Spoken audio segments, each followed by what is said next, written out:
isiXhosa was the first indigenous language to have a systematic orthography in Southern Africa. Drawing from the writings of S.E.K. Mkhayi's Ityala Lamawele, Pityana pointed out how law had always been part of the culture of Xhosa people.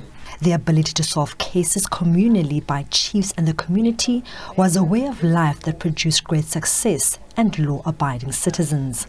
Pityana says the current system, where legal rulings are made by a judge or magistrate at times, affects whether justice is achieved for citizens. If we're honest, there's a lot of law and a lot of lawyering, a lot of courts in the country that are oversubscribed. But it is also true that South Africans in general are very dismissive, if not cynical, about the law and lawyers and the systems of law in our country. And also equally, they are very dismissive, if not cynical, about the constitution on which our society is shaped.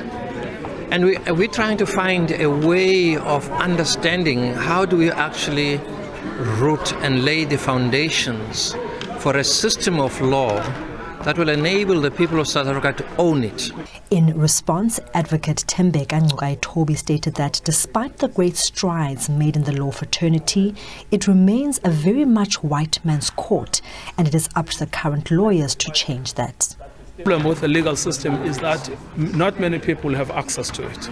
So many people have no access to the legal system, principally because of finances. So the first big problem is how do you create a system in which many people can have access to? In other words, how do you make sure that there is access to lawyers? And often the organizations that are available are few, mainly human rights organizations and public interest centers. So the one concrete suggestion would be to expand the legal aid system to cover more civil cases.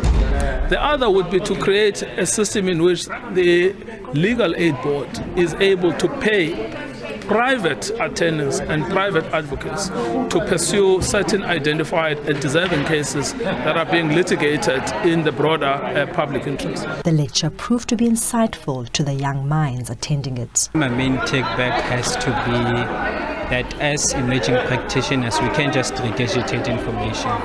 It's important that we become critical thinkers and question things, not just regurgitate them going forward. The Nelson Mandela University is also planning further celebrations around the isiXhosa language during Heritage Month in September. Lerato Fekisi, SABC News, Gqeberha.